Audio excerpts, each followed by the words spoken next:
evening, ladies and gentlemen, and all in between. Jason, my brother, how you doing? I'm fantastic, brother. Cheers. Well, I'm feeling no pain. I worked in the yard all day, had a couple of these vodka fruity thingies. Nice. And we've got a badass motherfucking bass player on the show tonight. We sure do. Oh my God, dude. Huge Fates fan. And like the lineup for his new band, dude, rock and roll or metal royalty. King Diamond, two guys from Megadeth, Battalion. Come on. You know? So let's bring on Metalhead Fred, the guy who secured this fantastic interview. And I'm really looking forward to this. This is going to be awesome, man. Metalhead Fred, sir, how are you? What's up, Fred? Hello, gentlemen. Rock and roll. Rock and roll, freshly back from the Whiskey A Go-Go. Yes. Got to see Leatherwolf and awesome place, awesome facility. And you hooked up with who was there? We had Parker from Wings of Steel was there. He is such a cool guy. He is so down to earth. Out Wings of Steel, unbelievable. Go check them out. Their EP, the only EP that's affected me this much is Queensryche EP, which came out 40 years ago last week. So incredible band, and Fate's Warning came up in that vein as well. And just what are I always wondered, like, when the pandemic hit, I'm like, this is a really great time for creative people. Yeah. Like, if you're working a shitty job and you're like still a writer, like me, I finished a book, I wrote half of another one. Hopefully people are making great music, and then you hear stuff like this is coming. Holy shit, dude! I've been jamming. This was funny. So I'm jamming Dark Reflections, right? And I'm like totally getting down and it's like, and then it breaks for commercial. It's like, welcome to blah blah blah. I'm like, what the fuck? Who's got your car warranty? Yeah, it's just funny, like I'm rocking out and I have to stop because of a YouTube ad. But dude, great song. But without further ado, Fred, give us a little background on how you met this gentleman, and we'll move. Well, as you know, I write reviews for Metal Temple, and every once in a while I get lucky that something like this comes across the board, and it is another one of those albums that first of all, when I heard Fate's Warning, Megadeth, King Diamond, I went, holy shit, this has got to be something special. You can't go wrong. It's a no-brainer. Right, so I didn't even... I wasn't supposed to review it until next week, but I said, I got to listen to it now. And I listened to the first couple songs, and I said, holy shit, I got to get these guys on. So I got in touch with Joe, and he was kind enough to answer me back and said they'd be happy to come out with us. I got a hold of Vince and Jason, and I said, we got a killer-ass band here. Listen to this CD. It'll knock your socks off. Talk about, like, a grouping of people with the best riffage. Like, you can listen to any bands that any of these guys have been in, and like we talk about when we do tunage, like what's missing right now for music is no one just does the free jam. You know what I mean? The best heavy metal tunes all have that part where you could just rock the fuck out for like 35 seconds, and then they'd come back in. Because you knew when you went to the show that 35 seconds is going to be 2 minutes of people just going ape shit and losing their fucking mind. Right. Like I have at, Fate's Warning concerts in the past, I can say myself, at Megadeth and, King Diamond. And so, to have someone on like Joe is really amazing. So without further ado, I hope I do not pronounce his name wrong. We're like, me and Fred are like, well, from Chicago. Hey, is it the Italian saying? It's like DiBiase. And then Jason like texts me later. I'm like, we don't want to mess up the guy's name. So welcome, Joe. Hey, glad to be here, fellas. Man. I pronounce it DiBiase. DiBiase. The correct Italian pronunciation is DiBiase. Okay. Oh, Somewhere along the way, it got Americanized. So you can say Right. DiBiase, you can say DiBiase. Yeah, and me and Fred, from being from Chicago, we don't want to get that wrong. You know what I mean? Right. Yeah. What to do with back to you, sir. Oh, Okay, so here I was. So I go to a show, and it's 2019, and it's Queensryche playing at Talia Theater, Talia something like it was a new venue that opened up. And they're like, and Fate's Warning's open. I'm like, fuck yeah! And then I get there, and they're like, and filling in for so and so, Joe. I'm like, no way. So I got to see one of the shows that you filled in with Fate's Warning in 2019. I saw you years back a couple of times. Yeah. So, dude, you guys, and it's really not, here's what's cool. Now that everyone, like all us metalheads have like Aged. we know who we are. Yeah. It's so cool that you would come back and do 3 shows. Yeah. Like one, I mean, to get someone to learn that material in in a week, good luck. it But was more than a week, I gotta tell you. Yeah. Because I hadn't played the old songs in forever, really, but learning the new songs that I didn't play on, especially from the last couple albums, Yeah. that took me more than a week. I don't know, not sure how many months, but it was more than a week. Yeah. Right. No, it was a great show, man. It was great to do it. I love filling in. I've done it a number of times in the past. I did a couple of European shows with them a couple of years before that. So, Yeah. So and all I you love guys it. are good. Well, I mean, I got to say, Joe, I mean, this is great for me. I first discovered Fates and when No Exit came out. Okay. When I was a kid, and then of course went back to the stuff with John Arch, the earlier stuff, Waking the Guardian and all that. And then I've been a fan ever since. And I'm not gonna lie, I'm not trying to fanboy you, but I was bummed when you took the break. I was like, and for me, for my money, the best rhythm section was you and Mark Zonder. That was like That's killer. nice to hear. Thank you. Yeah. We had fun, and I think that was I don't know if that was the peak of the band, but obviously it was for me because I left after that. But Yeah. That's a lot of people's favorite era of the band. But I love the stuff that came after me too. Like I said, I played a few shows with it, and I played all the albums, or Jim sent me the albums. Yeah. I kept up with them, and I was never not friends with the guys. Yeah. There was a couple of years after I left where I just kind of left the whole world behind. Including Sure. Right. Taking a break, man.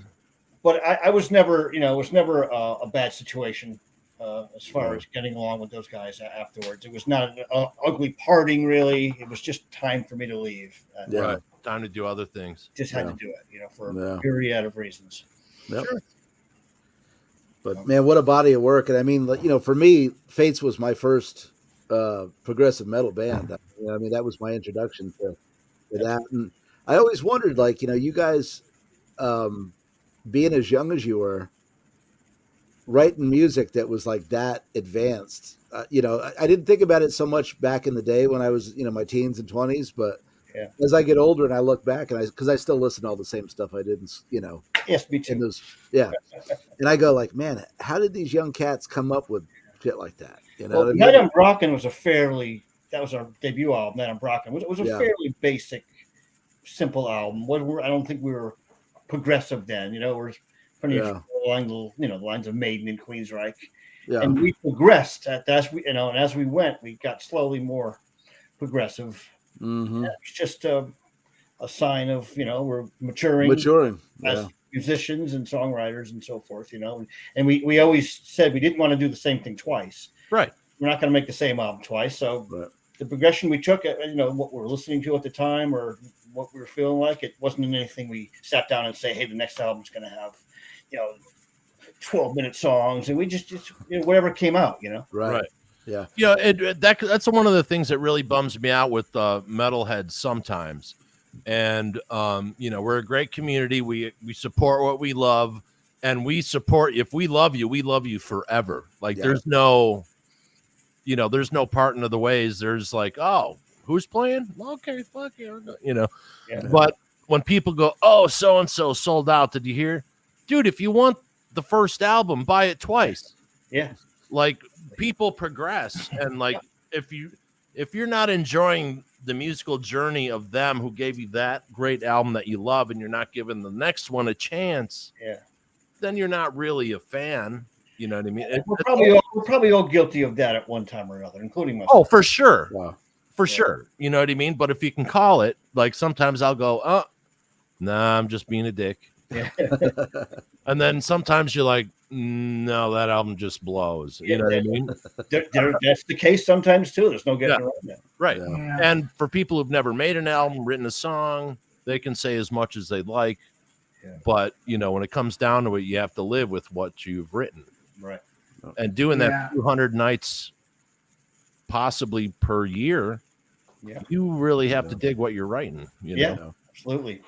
And we did. Like, Fates Warning never had a song that was like thrown out. So everything you heard on record was pretty much all we had. If we didn't like it, we scrapped it or took pieces of it and put it into another song. You know what I mean? Yeah. Right.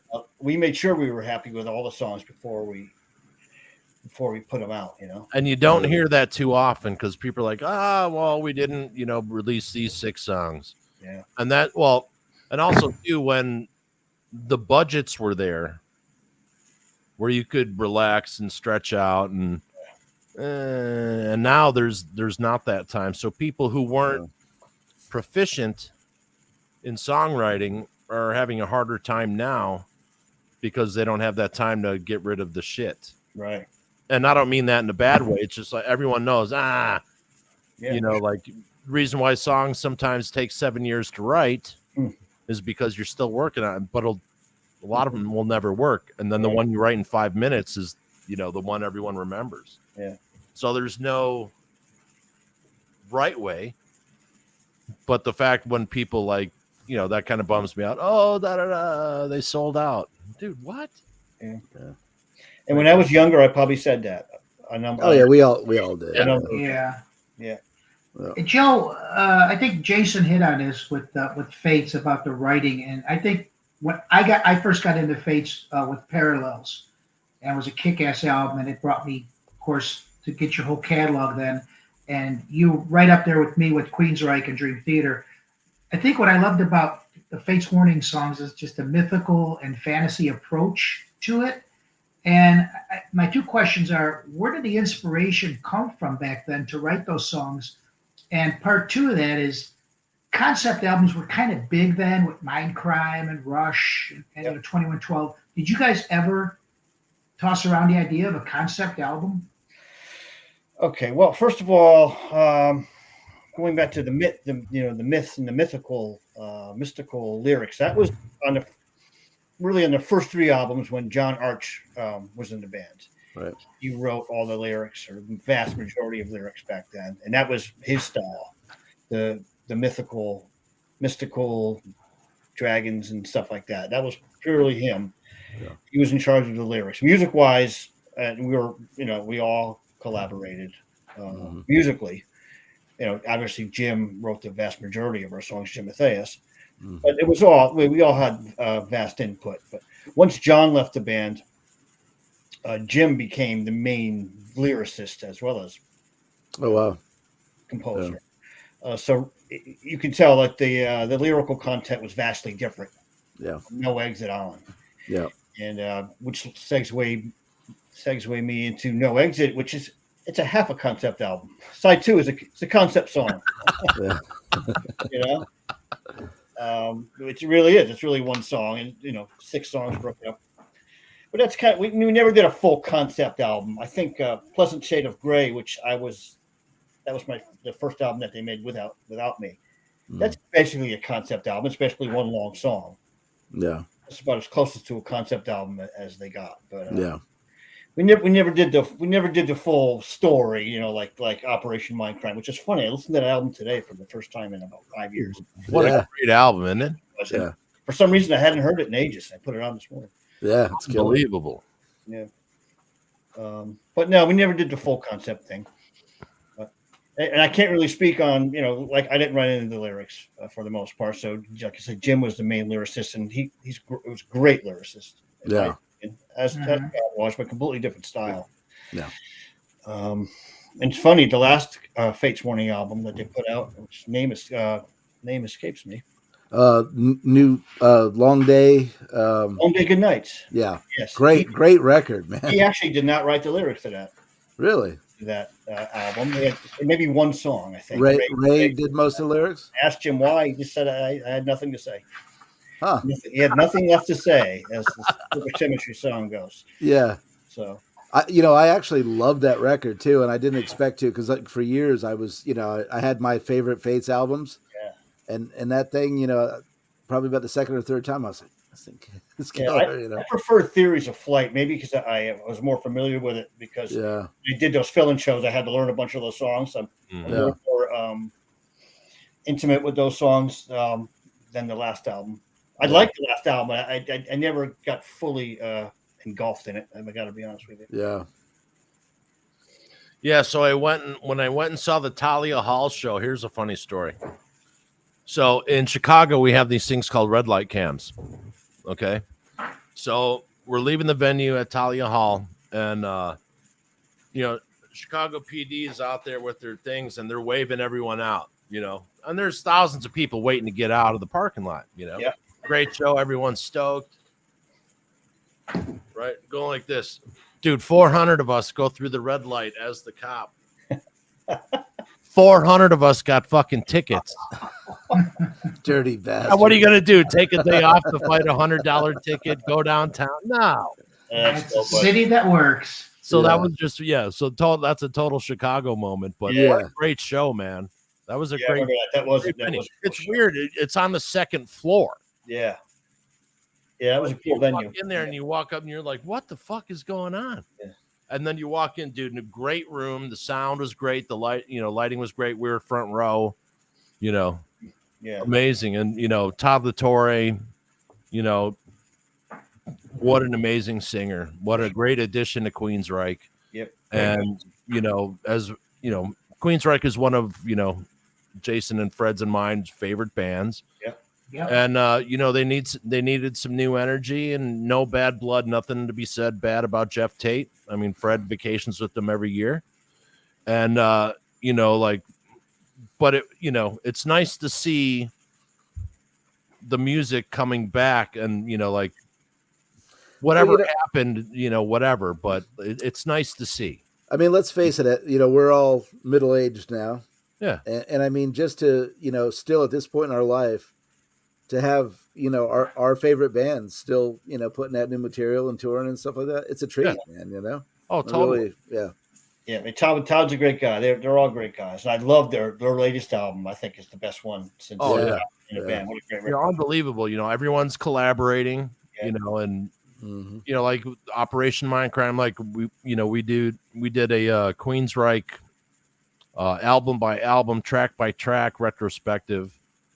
It was one part because they have 15 albums, and just to see the journey of a band, there's a lot that goes behind the scenes that have nothing to do with the music, but yet affect the music and what's going on. And Jason and I are from production, music videos, audio engineering. Jason assistant engineered this little ditty, "I Will Always Love You" by Whitney Houston, Black Sabbath Live. I've worked with Guns N' Roses, Pink Floyd, Neil Diamond. Fred, here, comes from a critic point of view. And so it's really interesting to see, because for a while they were like, oh man, is rock and roll dead? You know what I mean? Because it just wasn't, the labels weren't supporting it, and then they weren't making money off of albums, and then you had to tour, and so then a few guys kept coming back, and then there's something to be said now, like if you're out playing, and we talk about this all the time, man, world tour in your 50s and 60s, no fucking way. No. Like, dude, I hate going to the next state 3 hours over in an RV for a fucking 2-day festival that I emceed. I was like, oh my God, I'm gonna die. Yeah. Yeah, that was the dream when you were a teenager. But you know what? At this point in my life, oh yeah, I used to go on location all the time. Location ain't vacation. Yeah. In another interview, you said world tours now are out of the question. But Yes. 28-day here, a 28-day there. Fly dates. Boom, Right, yeah. you go to do a bunch of festivals. Yep. Fly-in dates or whatever. I mean, you guys have the resume to where people are going to fucking buy tickets. Yeah, you would hope so. And we do want to tour. We're talking WITHERING SCORN here, obviously, now, right? Oh, Yeah. absolutely. We segued. I didn't get the memo. I smoke a lot of weed, Joe. Yeah, just try to hang with them. I was mentally sending it out. Yeah, I mean, we're obviously not going to put in a van and tour for 6 months at a clip at our age. Never mind the fact that we live in 3 different countries. Yeah, right. And like what I was talking about earlier, I was hoping that great music would come out of the pandemic, and this is a perfect example. And this is exactly how it happened. We're 4 bored people, with really nothing going on. That's how we got together. I mean, Glenn and Sean initially had nothing going on. They said, let's go back and start writing and recording stuff like they did when they were in Eidolon years ago. Yeah. Mm-hmm.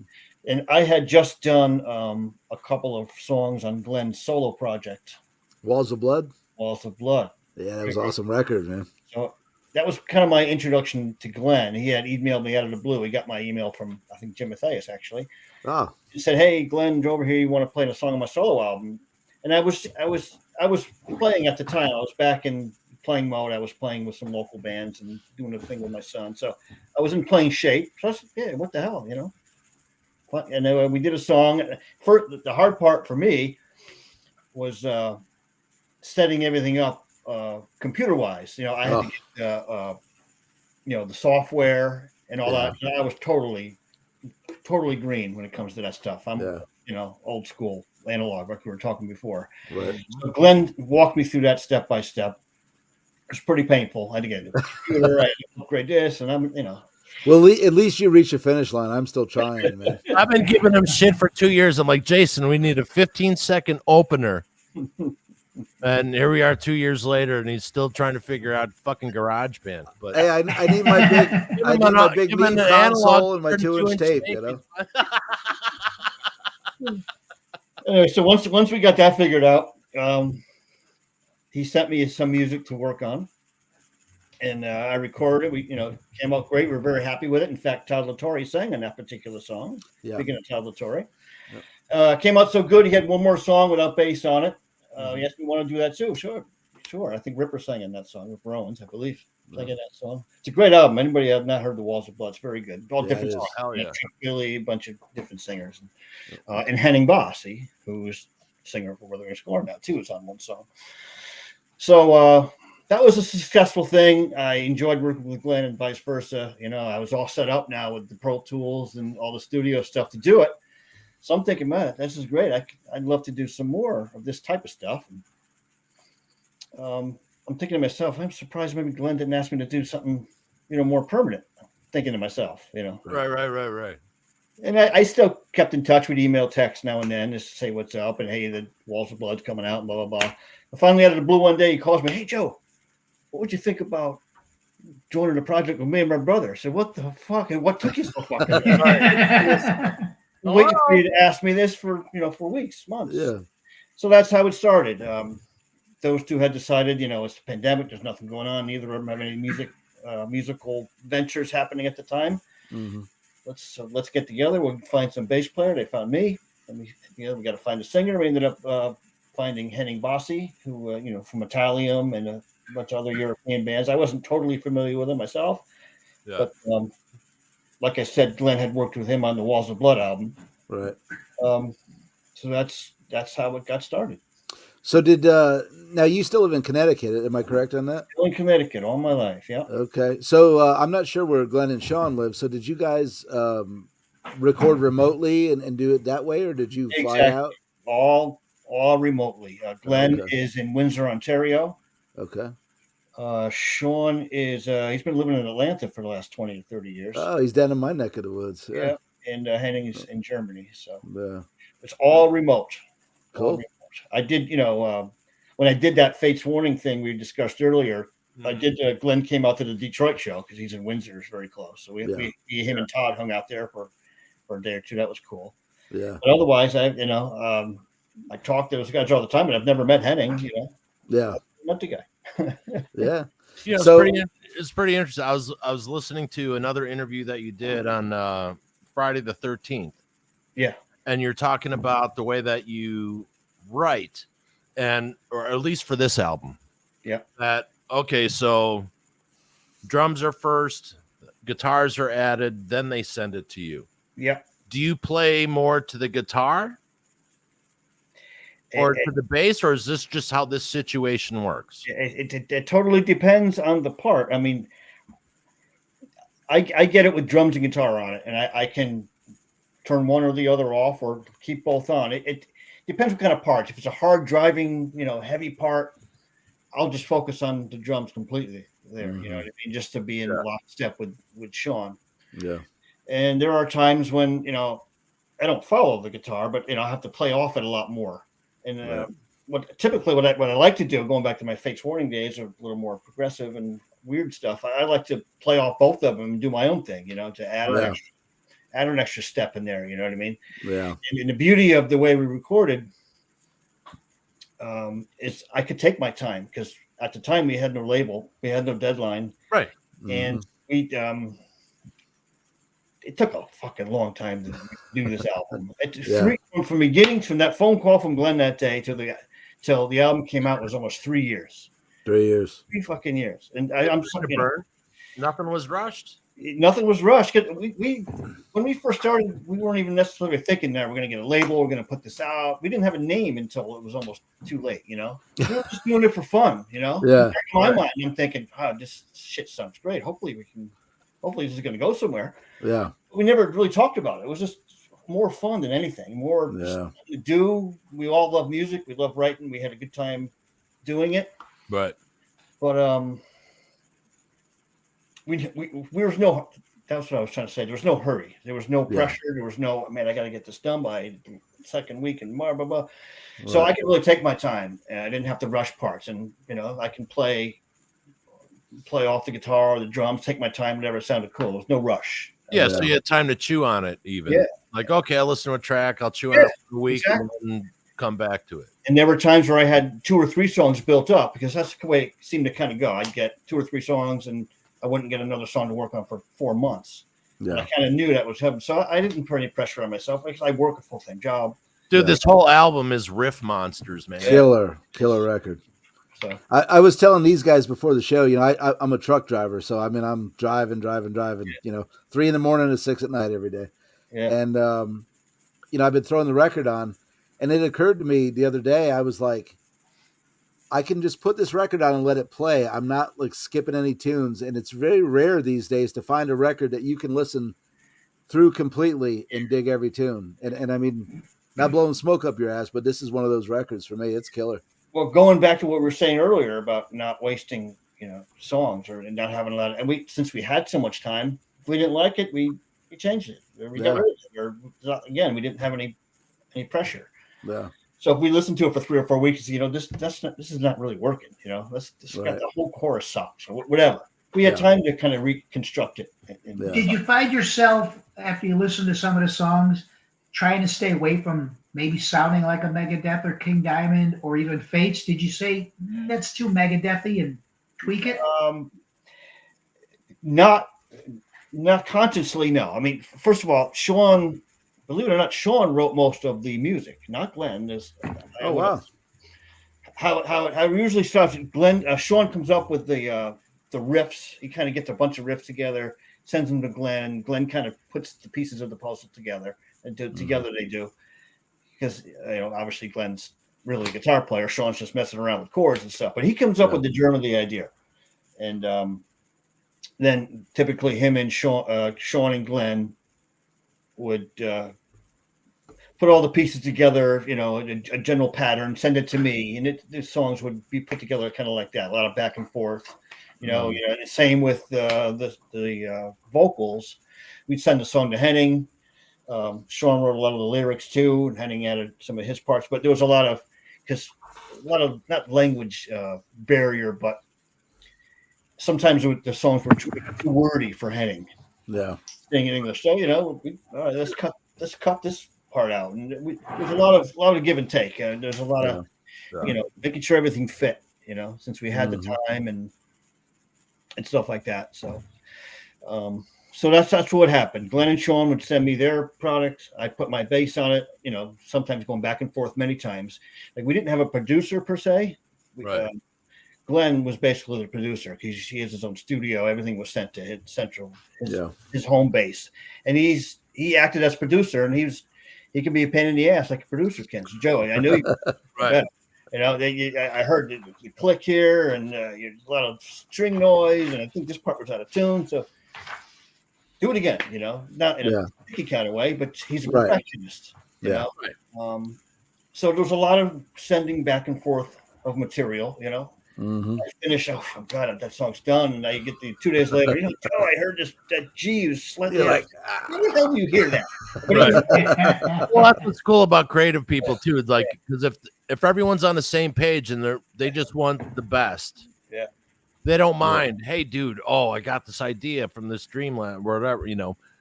Try this. Da da da. It doesn't take. It's not costing any money nowadays to do it. It's not any production money. You don't have to get 6 people back in the studio and all that shit. Yeah. So even months later, we had months later after listening to a song, that part, the vocal need to come up or whatever. I mean, we had all the time in the world to make it. Yeah, like Dark Reflections. Like I listen to that and I'm like, dude, the riff is just.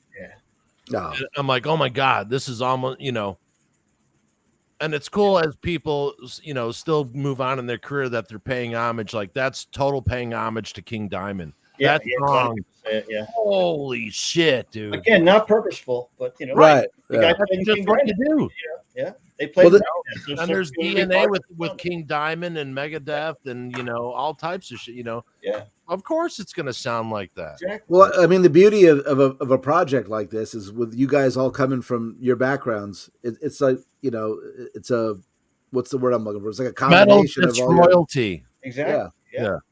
And Henning, same with Henning. Henning put a lot of his own touches on it too. And he's not a huge name in the States, but over in Europe, he's put a lot of bands. Yeah, I've heard of Metallium, but I'm not too familiar with this stuff. But I know that he was in Firewind with Gus G too. Firewind, he toured with Julie Roth for Christ's sake. Right. Yeah.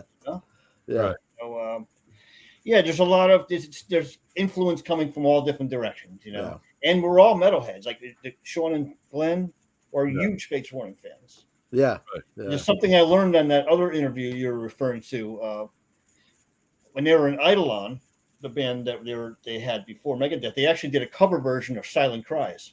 Oh, really? And that interviewer, Jason from Friday the 13th, sent me a copy of it just the other day. Oh, no shit! With Glenn singing it, it sounds really good. Is it like on YouTube or anything, like where you can hear it? I think it is on YouTube. Yeah, if I find the link, I'll send it to Fred. Oh, his content. Awesome! I think it might be on YouTube. So they were huge Fates Warning fans, just like I was a Megadeth fan, King Diamond fan. So it's cool. Yep. I mean, King Diamond had some of the best riff rocking out. Dude, I was the Conspiracy tour. I was at the Chance Theater in Poughkeepsie, New York, man, front row. I still got my pick from Andy LaRocque over here. Nice. And you know what? I got my son. He's playing guitar now. Awesome. And I got the Andy LaRocque pick in like this wooden box, right? And I got like 10,000 fucking picks everywhere around here. So he's down here plugging into my amps and he's grabbing this guitar and that guitar. And he goes back to his mother's house. And I'm like, I go out there, in the main room and I look and there's the friggin' Andy LaRocque pick. He found that out of all the picks, he found that one and he's playing with it. I'm like, that's great. I was a huge Merciful Fate fan too. Oh yeah. What a great, I'm a little older like you guys, so I go back to Merciful Fate. Yeah, me too. Yeah. Those 2 albums are hard to beat. And it was totally cool of Metallica to bring back the original lineup when they did their anniversary show in Frisco. Yeah. What a interesting band at the time. Yeah. Because I mean, you put that up against what was mirrored at the time. Def Leppard. Pre-Pyromania, and then you put Merciful Fate against them, and you're like, You know, those first couple Merciful Fate albums were Killer. Wow. If you listen to Fate's Warning's second album, Spectre Within, you might hear a touch or two of Merciful Fate in there. Yeah. Well, how cool was it? They got Hank Sherman and everybody. They got back together and they were doing festivals and last year. Yeah, that was killer. You know, I think Joey Vera, the president, playing bass. Fate's Warning was playing bass. Yeah, I know. I was like, damn. Yeah, Joey's a good guy too. I know Joey for. Oh, dude, I was a huge Armored Saint fan too. Yeah. You know. I mean, oh, what a great band! Yeah, absolutely. What a great band. Yeah. And so Fred was interested in. I know you guys. You had like 30 band names. Fred's interested in how you came up with the band name. I think that was the hardest thing we did. It was harder than setting my Pro Tools up on my computer. It was harder than learning the songs. Well, what a hard time we had. That's about the only thing we disagreed on. Really was the name.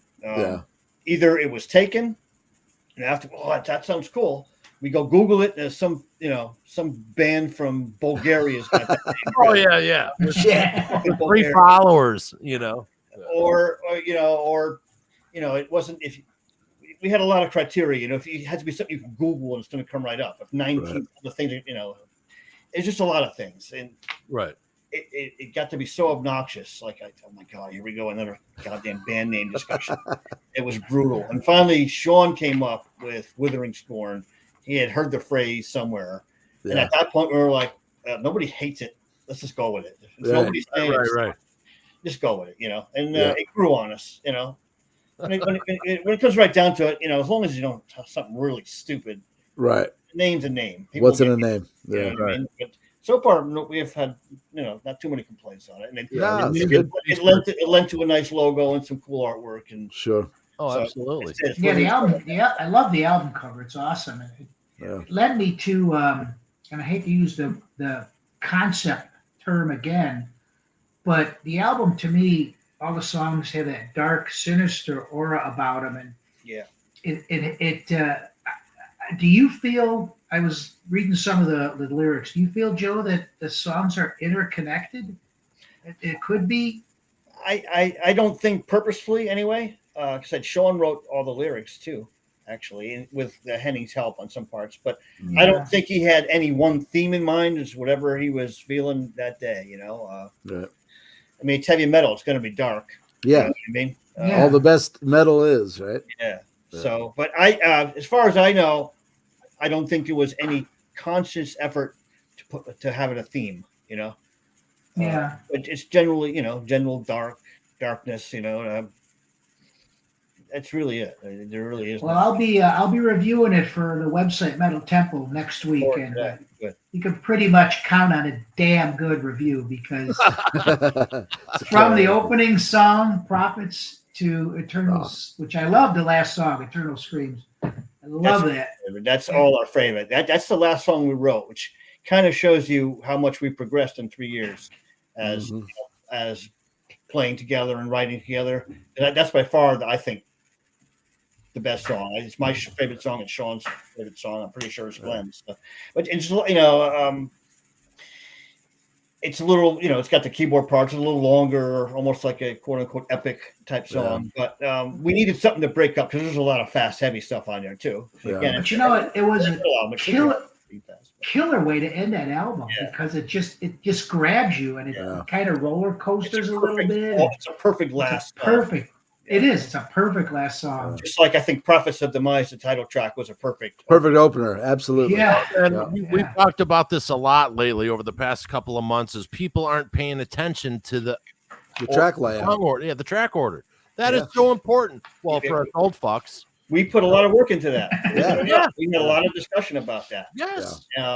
Because it makes a huge difference. Because we're old. We remember the days of getting an album and looking at the song titles and reading the lyrics and listening to it from beginning to end. Nowadays, people, they put one or two songs. Singles. It's all liner singles notes now, you know? Dude, liner notes. Yeah. I mean, that's how I learned to read, you know? I just had this discussion with my nephew. My nephew's like 30 years old, and he's big into music and stuff. And we just had this discussion. When you've got an album, I mean, I sat there, I played it like 5 times and studied every word, the credits. Yeah. Who's this guy? Yeah. You know, and I wanted to know everything about it. And then when you had gatefold albums, you can clean your pot on those. It was busy doing an album when we were and read the liner notes. Yeah. yeah. But, I mean, it was a thing getting an album. Absolutely. Every Saturday, take the bus to New Haven, half hour away to the city. Yeah. 3 or 4 little record shops. We get the new Kerrang and new whatever magazine came out, and go to the used record store and buy all these new cutouts and imports. It was the best. It was the best day. So Jason, Well, Jason and I have been doing this thing called tunage that we do every WTF, and it's winding up. It's created that situation of the import room at the back of the record store. And it doesn't matter even if we dig the tune or whatever, or we're not into that. It's like all these, and they're sending us like 16 paragraph. And dude, what? Like, if we don't know, because we don't want to know sometimes. Yeah. You don't know, here's a song, listen to it, blah, blah, blah. And they educate us. Yeah. Right. And it's just like, dude, oh my God, Celtic Frost. Check this out. What? Look at this album cover. And then, Satan's Penis, and then Shit Piss Fuck. And then you're like, holy shit. Like all these albums that were in that cutout. Right. Everyone would rush home after Friday. You get your paycheck. If you could eat, you'd eat. But you had to be at the fucking record store to get the new releases that Friday when everyone showed up. And, that's from there you went to your keggers and watch bands and everything else. I mean, Joe, like I said before, when I discovered Fates with no exit, these youngsters got it. I hate to be that guy. They got it so easy now. But I grew up in a small rural town in upstate New York. And when I discovered Fates Warning, I mean, I literally had to drive over an hour to the nearest city to find a record store that might have, something. And I mean, his town is so small that he grew up in. His aunt's a goat. But I mean, we had to work for our metal back in the day. You know what I mean? Yeah. Absolutely. Now you just get on your phone and hit a couple of buttons, and there it is. Exactly. I mean, there's some merit to that now. You can. I love it. I'm not going to lie. You discover lots of new bands, and I've done the same thing. Oh, it's great. But I missed it. I think kids are missing a great way to grow up, like we did. Right. Oh, for sure. Yeah, and that's a question I wanted to ask you, Joe. Is you've been obviously in the industry a while. Do you find it back then much simpler than it is now? Absolutely. I mean, technology is great for a lot of things, but it was way simpler back then. It was. Nowadays, I mean, any schmuck can go, write a couple songs, do a demo at their house and put it on YouTube or iTunes or whatever. And I mean, every once in a while, I guess somebody somehow hits it big that way. But the great thing about YouTube is that everyone can get their music out. The bad thing about YouTube is that everybody can get their music out. Exactly. Yeah. So there's good and bad. I mean, you use the technology right. Yeah. Right. It could be a cool thing. What's interesting is that the EPs are coming back. Yeah. And because now with the way that, people don't, they borrow music permanently rather than, giving you a lease payment on it. Right. Exactly. And so is that, how do you think that? I think it's a great idea. Because there's no, don't spend, a year and a half trying to get, what people are doing, like 4 or 5 songs, releasing them, and they're doing that twice a year. Do you think that's a good or a bad? I have mixed feelings about EPs, Okay. So I can guarantee that's not something we're going to do. Like we're the old school, we're going to put an album out. Right. I mean, a lot of the younger bands that are putting EPs out, I think the attention span is a lot. Yeah. Right. Non-existent. I mean, okay, my son is in a band. My son plays drums. He's in a band called Limbs, like more of a hardcore metalcore type thing. Nice. And they're signed to a label, but that's what they do. They've been putting a series of EPs out. Which I guess in that genre with kids that age, that's the thing to do. I just never got it. Right. Fucking album out. They are, by the way, putting in a full album out. So Okay, cool. Right. I mean, and the band is Limbs. You said Limbs. Limbs. It's Yeah, you said you just saw him in New York. How'd that go? Yeah, it was great. Yeah, we saw him in a place in Brooklyn called the Brooklyn Meadows. Oh, pretty big venue in Brooklyn. But they were on tour with a band called Alisana. Again, it's not our kind of old school metal. It's more modern. But I mean, they're great at what they do, and they're doing really well. So they just signed a new label. Good. Nice. Recently. So he's doing really good. And my son's played with he's good friends with Jamie Josta from Hatebreed. Oh yeah. So he plays in Jamie's solo band, but Jamie also gets him lots of other cool little side gigs. Like cool. He had the Milwaukee Metal Fest 2 months ago. That was cool. Nice. They brought that back, you know. So my son went out there with Jamie. He played a set with Jamie. He played a set with drums for Ripper Owens. Damn. He gets them into these cool little spots where you can play with these big names. So I think Jamie just produced Ripper's last record, didn't he? He recorded it literally right down the street from me. Oh, right on. Yeah, because Jamie's from Connecticut. Get your son's band to open for you guys when you tour. Hint, tour. Get that band out there. Yeah, you know what the one thing cool about EPs for young bands, it's a great thing because they learn a lot from the recording process if they're not studio guys. And then rather than, have that, oh my God, I've got 13 songs or 12 songs, whatever, and it's funny as we've been doing these retrospectives, there was a time when, you had to put 16 songs on a CD. No, you don't need 16 songs because 5 of them suck. Exactly. Because they're, because, $20 for a CD, we got to kind of, That was a thing for a while. I was never into that. I don't have the attention span for an hour and 10-minute long album. Right. Especially if half of it sucks. But right. Even if it's good, I mean, it's hard to find an hour and 10 minutes to sit down and listen from an album from beginning to end, which is what we like to do. Right. Which is why Withering SCORN's new album is 8 songs and it's barely 40 minutes. And that was also perfect. Exactly. Every Van Halen album under 52 minutes. Yeah. Like a lot of that was back in the day when it was vinyl and they couldn't go much longer. But, but it made for better, better. So. You're fighting. Okay, what's going to be able to get on that 43 minutes? I would rather leave them wanting more than never hearing the last 5 songs of the album because they never got all the way through it. Yeah, right. Yeah, like a lot of times we'll be listening and we'll review something and we'll be like, "Why did they end the album like that?" Yeah. Like you don't put your shittiest song at the end, I'm not talking seasoned bands. I'm talking newer. Yeah. It's going back to how this portion of the interview started. We put a lot of effort into the song order. Right. Like a couple fast, heavy ones, a mellower, longer one with some quieter parts. And I mean, that was very important to us.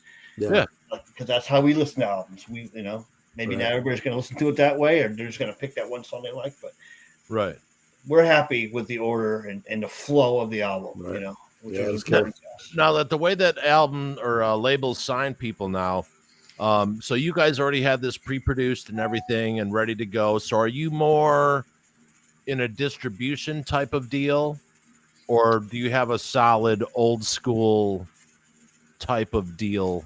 We have a solid old school record contract. Okay. Nice. And like I said, the album was mastered 100% done before we were signed. So once we were happy with it and we were all set, then we started, shopping it around. We sent it to, we've all been in the business forever. So we all have certain contacts that immediately we're going to send it to A, B, and C. And Sean, you send it to, your guys over there that we all knew. So we sent maybe 20 labels. Some of them were just out of the blue. Hey, this label seems pretty cool. Let's just send it to them. And obviously Metal Blade was one of them because both me, I was obviously in Fate 20 for years. And Sean's latest band, Active Defiance, was on Metal Blade. And their earlier band, before they were both in Megadeth, Eidolon, they were in Metal Blade. Okay. So and between the three of us, we knew everybody that ever worked for Metal Blade. So Hey, Brian. So you know what? We almost, at least in the back of my mind, I'm thinking, this album we think is great. We think it's good. It's heavy metal, Metal Blade. So we almost thought it was a given that they'd be interested. And it turns out they weren't. So, Now, Interesting. now what do we do? But we had some chicks up our sleeves, and we had backup plans. And Frontiers is where we ended up signing. Frontiers International, Frontiers Records out of Italy, and it may seem a weird combination because they don't have too many heavy bands on Frontiers. It's a lot of more AOR melodic, rock, melodic metal type bands, and a lot of these little all-star bands they put together. Some work, some don't. But they got it. But it wasn't that they immediately got back to us. Right. Immediately, and more than one guy from the label, Yeah. So it's like, wow, these guys are, they love it. So that's half the they battle right there. understand what it is and like the pedigree that's in that band. Maybe they were looking for some heavier bands, and so once we got to that point, we wanted to talk to them. We still left the doors open for other labels, but really, once they answered us and continued to talk to us, we knew that that's the direction we were going to go. And it's not a one record deal, which is we didn't want that. We wanted so it's a 4-album deal. Awesome. Right on. Yeah. So Good to hear. Good to hear. I didn't even know they were still around. I didn't know people were doing deals like that anymore. Yeah.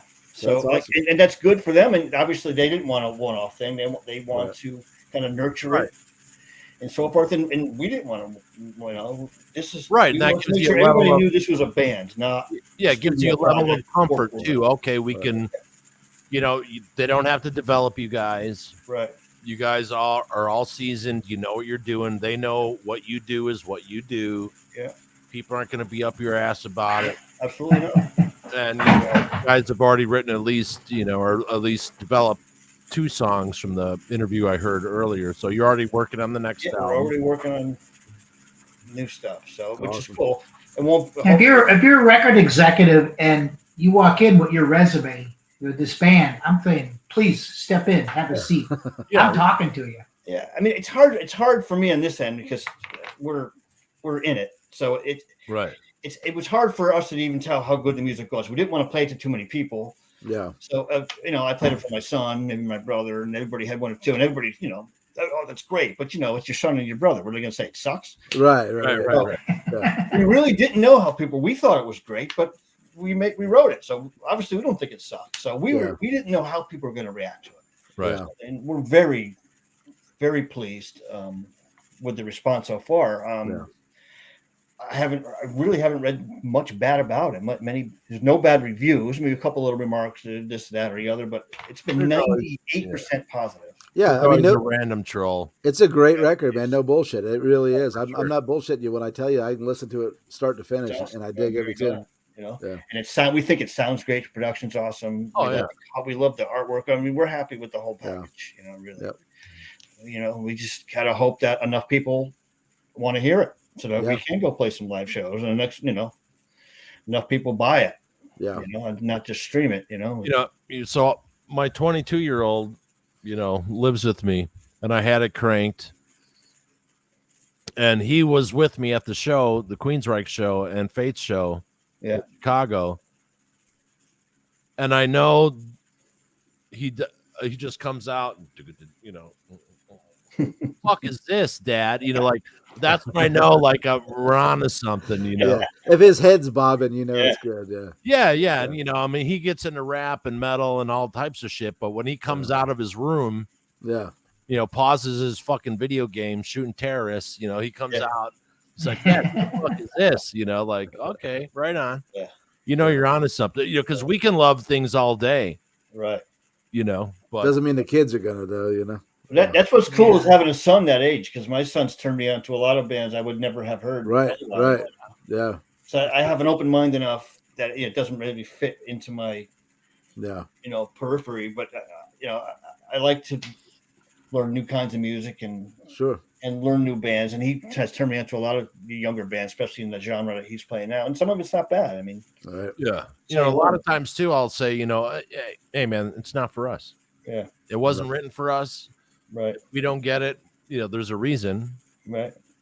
But look at all of our parents who didn't get, when we were going, with Judas Priest or Maiden or Kiss or Well, I raised my kid right. Okay, he's got a whole sleeve of Thin Lizzy tattoos on his arm. Nice. Oh, So love Thin Lizzy. I got to tell you, reviewing albums, I get so much that comes across my board to review that I just sit there and go, how do these guys even get a record deal? Yeah.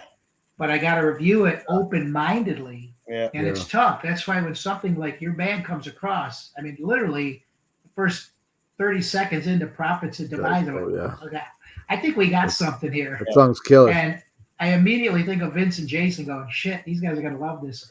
Gotta get these guys out for an interview.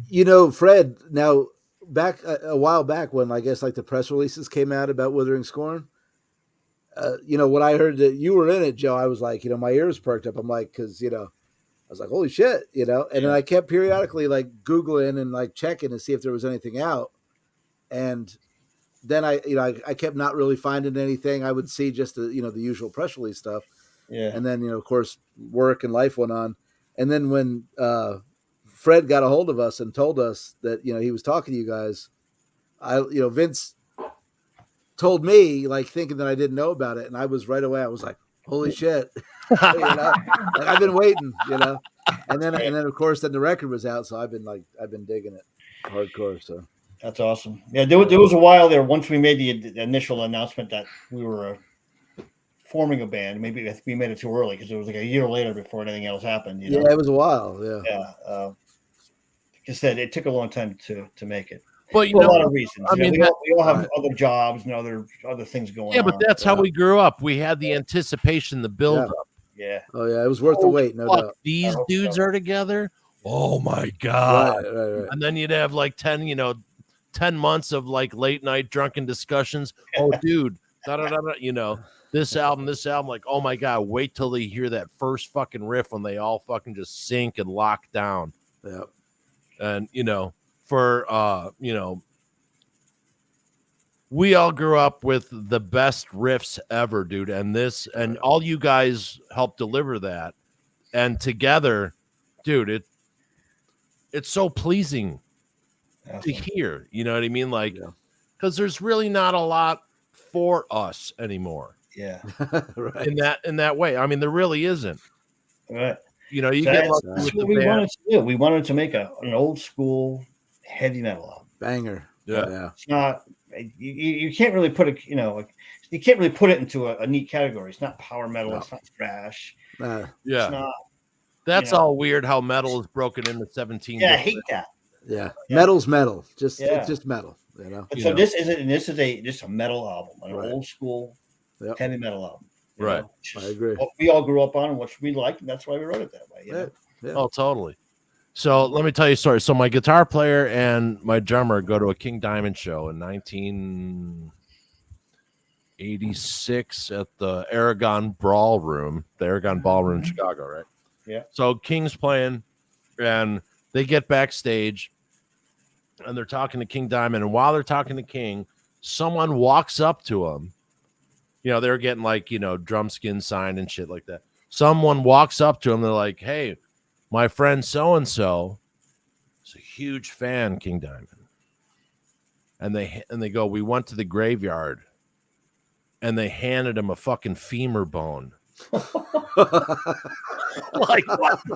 You know what I mean? And like King's like thanks. Yeah.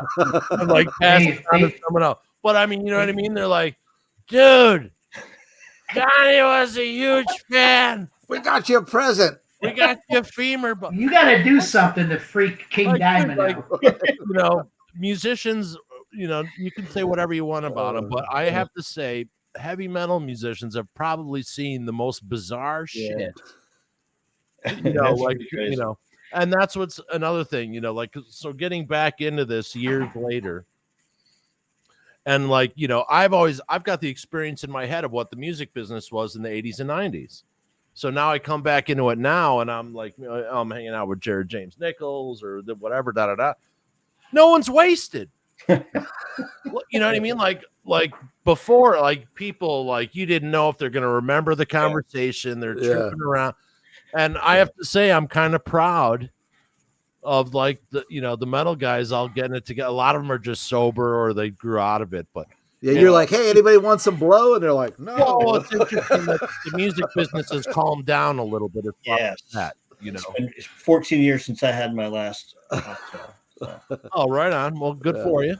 You know, hey, whatever helps you through the day or whatever doesn't help you. Yeah. I gotta tell you, I still go to a ton of concerts and I do a lot of meet and greets, and I have every meet and greet with every metal and hard rock guy. The guys are awesome, and all the interviews we've done here with the metal guys, everybody's been amazing. I mean, they're just cool, down to earth people. They appreciate the fan base.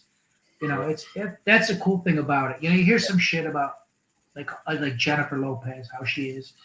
Fuck that shit, right? I mean, give me, you, Joe, or we just did Dean Roberts or Leatherwolf, the nicest guys. And you sit there and talk for an hour, like shit like this, right? Yeah, because cool, down to earth people. They've seen everything. Nothing's going to surprise you. That's right. You've heard about it. You've seen it. It's happened to your friend. You know, it's just another day. Yeah. And speaking of another good day, Good Rats. Yeah. Tell us about that. Let's talk about that. The Good Rats, for people who don't know, were a legendary band back in the 70s in the New York, Connecticut, New Jersey, tri-state area. Mm-hmm. Huge. They were huge here. Yeah. They were a national band. They had, they had nationally released and worldwide released albums, but New York, Connecticut, New Jersey, they were the kings, Yeah. And that was back in the 70s, even really before I was out at the club. So, and they're from Long Island. Pepe Marcello was the leader of the band. God rest his soul. He's left us about 10 years ago now. So we were always big Good Rats fans around here. My brother, my sister, my wife, before I even knew her. Good Rats were huge around here. Right. So, they toured with Rush. They've toured with some big bands. They never quite broke it though, worldwide, nationwide. It's too bad because they were so good and way before their time. Yeah. I can't even put them in a genre. They were progressive. They were a party band. They were just a rock and roll band. Really, really good band. Yeah. So they've been around all this time from the 70s, but really it was just Pepe Marcello. It was the leader of the band. So after he passed, we get to be really good friends with Pepe and his whole family, his sons, daughters. So after he passed, his son Stefan, who's a friend of mine, Stefan, he took over the band, and first he got my son to be the drummer. Right on. My son was drumming for him, and a couple other guys. It was none of the original guys from back in the 70s. Right. They'd have a reunion every once in a while with the original guys, but they're getting up there. Yeah. So they ended up recruiting me as a bass player. Nice. Also, so for like 3 years, me, my son, Stefan, and a couple other guys we weren't the original Good Rats, but we played Long Island, New Jersey, Connecticut, and people still came out to see them. Awesome. The old songs. Yeah. We haven't ever since that damn pandemic thing kind of ruined it for us. We stopped playing out, and we haven't really we still talk about getting together and doing some stuff, but it hasn't transpired. But anybody, I urge them, if they've never heard the Good Rats, go out and buy their first 4 albums. Tasty, which is this one, Rats to Riches, Rat City and Blue. Those 3 are just classic albums, and they were so ahead of their time. Awesome. Yeah, we have a local Royal band here, but they broke big. Cheap Trick. I've seen those guys 16 times. They're still. Yeah. I mean, they're putting out an album now every 6 months. Yeah. Yep. They're all like 70 years old. They're killing it. Yeah. What a great rock and roll band. Listen to Cheap Trick all the time. Yeah. Cheap Trick, can't go wrong. And so I'm, that puts it up just with like Good Rats because that was the regional band. Yeah. And if they weren't on the road, you could always catch Cheap Trick local, Yep. Mm-hmm. That's how the Good Rats were. They were the kings of the tri-state area for a while. Yeah. And they were before Twisted Sister and right. That was another huge regional band for you. Yes, they were. Yeah. And we grew up with them playing at the local New Haven club every Tuesday, right. One of those type of things, We've brought about that, I've asked this question quite frequently just because of the way that the music business is now, the way that it is now, is regional bands the way it's going to be. You know, because you can play, you know, how many states can you play? Yeah. That you don't have to have a hotel or this, that, and the other, because that all adds up. If you don't have to spend an extra $1,500 a night on food per diem, Sure. you know, crew guy, you know, 3 crew guys, a truck driver, all that figures in. So I think another trend with some of the older bands like Blue Oyster Cult, for instance, who I love, and their last album was fantastic. Another Long Island band. Yep. But I noticed they do a lot of like weekends. Like they'll fly out to a certain part of the country, say Texas, do 3 shows in Texas, fly home. Yeah. And they go out and play a show in Wyoming, Montana, and Boise. Dude, Blue Oyster Cult played for the local teachers union at the Tivoli Theater here that holds 1,200 people. It's $120 a ticket, and they sold out in like nice. The Blue Oyster Cult is badass. Killer. I've seen them several times over the last few years. Their last album was fantastic. Yeah, absolutely. But you know, is that the way that the business model is going to shake out? Is that for most bands, it's affordable to do region? Yeah. You know, Bob Seger, you know, even though he was from Detroit, he was Florida, Georgia, New Orleans. Yeah. You know, he did that whole circuit there, and he was, you know, he's a legend in Florida. Yeah. Yeah. You know, and what I just said, these weekend jaunts, you know. You don't have to get a tour bus to fly to a city, you know, rent, you know, most of the gear. Yeah. Over weekends. A lot of bands are doing that these days. Yeah. Also, another thing I noticed is we all know how great the European festivals are. Yeah. This country's finally starting to wake up to some bigger festivals, you know. Right. Right. That could be a thing. That's what we would love to do. Withering Scorn is, you know, we're not going to pile into a van and tour for 6 months. We're way too old. That's what we talk about. And but like going to Vakken or something like that. Absolutely. Yeah, do a bunch of festival shows. Yeah. You know, I think that's the way to go with a lot of bands. You know, because touring is also a discussion we've had many times. Touring is so goddamn expensive. Oh yeah. My God. I mean, just a tour bus alone. Again, we're not going to get in the back of a Chevy Tahoe. You know, right? 20 grand a week. 20 grand a week between the bus. And then the fuel, the driver's accommodation, the driver's food, bus maintenance. That's 20 grand a week. You can't go out there playing small clubs. No, you pay that much for a bus. And diesel fuel's like $5 a gallon. Yeah. You know what I mean? It's like it's brutal. Then I just saw a guys retired too. You know, a band. You ever heard of the band Lilac? They're family. They're 5 members, like a Partridge Family, but they're rock and roll. They're really good. They just came to town a couple months ago, and about a month before they came here, they put a email out to everybody on their fan base. Our bus broke down.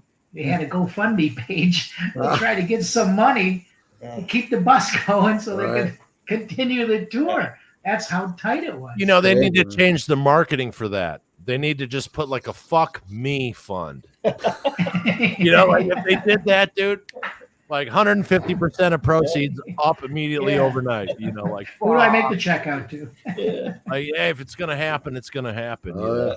That's the thing. The bands are on such budgets that if one thing goes wrong, there goes their whole budget. Yeah, especially the smaller bands. Like, Sebastian Bach, he just had to call in a couple of shows because his bus broke down. Like that never would have happened. The bus broke down. You got on a plane, boom. But that's not the way it is anymore. Yeah. You know? And a lot of bands are canceling the tours outright. Look at all the bands that canceled their European tours in the last year. And Anthrax, right? You know, it's even more expensive over there. The price of fuel and And now what these venues over there especially are doing is they're taking 50% of the merch money. Yeah. I mean that's the only way bands can make money. Some of them are taking like up to 50% of the merch money. Wow. Which that's a killer right there. Yeah. You know? Because there's this guy called Tank the Tech who does a YouTube channel, and he's a tour manager. He's also been a merch manager. Yeah. And someone sent him a breakdown from a large band. He couldn't say who it was. Otherwise, he couldn't have used the breakdown. And he's like, the label's getting 28%. The venue's getting fucking 29% of merch. Yeah. This, that, and the other. Boom. By the time we're done, we're spending $160,000 in merch money to get 10% back. Yeah. And that's what they use to pay their crew guys. Yeah. It's like the record companies either need to not exist or have a different model because hey, you can if there's no bands willing to tour, You ain't Yeah. gonna make shit. Yeah, but Vince, this is the venues too. The venues Yeah, are fucking exactly. Right. Venues, Yeah, it's like- venues are taking 29%. yeah, it's Why are bullshit. they- What? Because you're using their merch, dude. Yeah. I can get a square on my Yeah. phone, Right. and I don't have to go through your merch account. Yeah. Again, a lot of the bands, like my son's band, they're young. They don't mind hopping in a band for Sure. 2-3 months at a time. You know, as Yeah. much as we would mind, but Push it open, bud. they can get away with it. You know, they're Yeah. young. But once you have toured with the bus and You can't go back. Right? no, it's not. Right. It's tough. You know, oh no, that guy's been eating kimchi for 3 days in a row. No way. I'm gonna sleep next to Kimchi. him on the bus. But Wow. yeah, so I mean, okay, so you hopefully you'll be doing some festivals. Yes, hopefully our plan is like next summer when festival season rolls around, there'll be enough call for us to go out and do some shows. Enough awesome. people have to want us Yeah. to play. So hopefully the word is getting out there about the record. I mean, our videos on YouTube are getting lots of hits. And, Yeah. it's too early to see what record sales are, but we're getting good stream numbers. Well, also, I mean, you know, look at the landscape. Judas Priest is probably going to be on their last tour. Yeah. We don't have a lot of the old school guys are going away. They're retiring. They're stepping down. And, you know, Talkin should have already. But we love Don. I get it. But, oh, my God, why? And you know, so a lot of guys are just slowing down. But, you know, the guy like Lynch is out, you know, Striper, like all these guys, like they have their own thing going. But a lot of the guys are retiring and stepping back. So to have a solid metal band, like with, you know, a proper resume, you know, you guys, what you guys are doing is pretty smart. It's going to be a slow build. I mean, so like I said, we're not going anywhere. We're not going away. Yeah. Right. Yeah. You guys got another 25 years. Yeah. Yeah. As long as we're able to do it.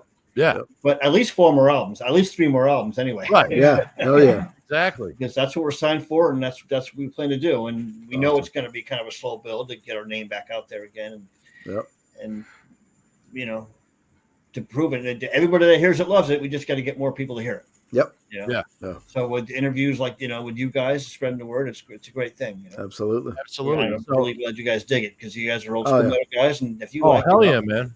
So so we can get it at Amazon Music. We can Amazon, or you know, does music stores still exist? Record stores? Sometimes. There's a few.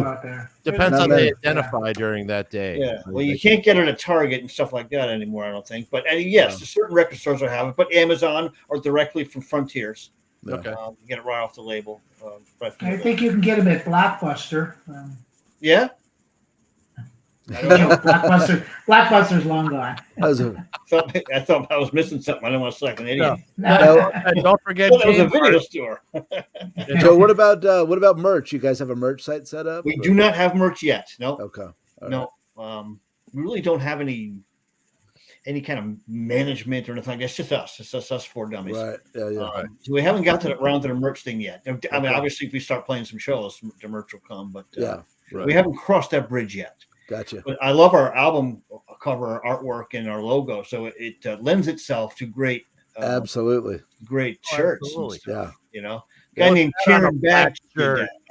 Kieran Bagchi. Kieran did a really good job on that. He was an old friend from the Fates Warning days, and we kind of kept in touch. And he said, "Dude, if you ever have cause for an album, you ever need an album cover for anything." I'm thinking to myself, "Yeah, I'll never need an album cover, bro." But they offer, and sure enough. I kept in touch with him, and I have him on my Instagram, and he kept showing his artwork, and I came across that particular painting that he had up for sale. Yeah, I messaged him right away, dude. Don't sell that. Hang on for a second. Just don't sell that one. You know, so I showed it to the other guys, and they loved it. You know, it fits with the album, the title, "Prophets of Demise." Sure, fit with that, and perfect fit. Perfect. We asked them to do a logo for us because we didn't have a logo or anything. He says, "Oh, I guess I can do a logo too." We gave him no direction. We just said, you know, something bold, recognizable, big bold letters, not a death metal logo where you have to turn it sideways. Yeah. And he did a great job on the logo. All the band logos are not okay. there's a certain subgenre of metal that all the band logos look like spider webs. Yeah, I can't. I don't get it, dude. I don't either. Oh, Don't you're you a want spider people to web? know what the hell your name is? You know? Yeah. I mean, that was one of the things when we were in a band, like, okay, we got to come up with a cool logo. It's got to be recognizable. Dude, we would never in a million years thought that 60,000 bands would use the same spider web. Yeah, You know? I saw this meme where they took like, that white shit that you pull off an orange when you're eating it. Yeah, it's funny shit. Absolutely. Well, yeah, ladies and gentlemen, that's Joe from Withering Scorn. I don't want to mispronounce your name because I've had a couple of cocktails. You chicken Dude, you've shit. been nothing but a pleasure to interview, and you're Pleasure welcome being back anytime you want to promote anything. You got something coming out, you got a tour, you got festivals going on. Absolutely. Love to have you on, and we're going to cover one of your tunes on Monday Metal. That's awesome.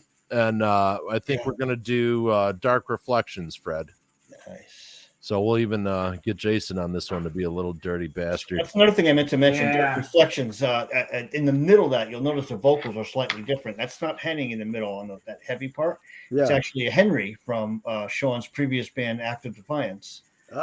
Sang that heavy part in the middle of Dark Reflections. Awesome. Right on. Those of you who haven't read the credits yet, because you got to get the album to read those credits. That's right.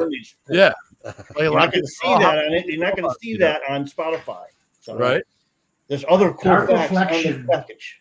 Yeah. Throwing our dreams into the fire, relapsing your soul as you die, living a life I despise. Yeah. So everyone, remember, Awesome lyrics. like heavy metal, like the internet, it's like herpes. Don't forget to share, like, and subscribe. We'll be around forever, or at least as long as we think we will be. But Joe, I want to thank you very much, sir, for coming on. Yeah. We've all been long-time fans. Yeah. And it's a pleasure. This was a big one for me, man. So thank you. Yeah. I'm glad to be here. And Sean, I apologize for Sean not being able to come on. He had a thing he forgot about, but next time. Next time. I get a chance to talk this time, so it was okay. And Joe, I'll shoot you the link next week when the review's published, but I can guarantee you it'll be considered a 10. So I'll tell you that right now. Spoiler alert, you're going to get a 10 out of me. Can't wait to read it. And I subscribed to your YouTube channel before I came on. Thank you. Appreciate that. Awesome. Checking stuff on there a lot too. And everyone, right now, go order some Withering Scorn. Yes. Then when they have merch out, definitely buy that. And when they're coming into town, or if there's a festival near you, go see them. Yeah. Yes. And I'm sure Joe makes money on his other projects that he's had before, so go buy some of those. Yeah, sure. Yeah. And go listen to the Good Rats. You won't be sorry. Absolutely. And speaking of Good Rats, just a bunch of old metal guys from the 80s showing love to Mr. Joe from Withering Scorn. Thank you, sir. We appreciate it. Joe. Thank you for your time. Good luck with your album. Dude, it fucking rocks. Awesome. I'm glad you guys like it. And, you guys showed up with the pedigree that can only mean broken teeth. That sounds that's an endorsement right there. Right there. Rock on, everyone. Have a good one, man.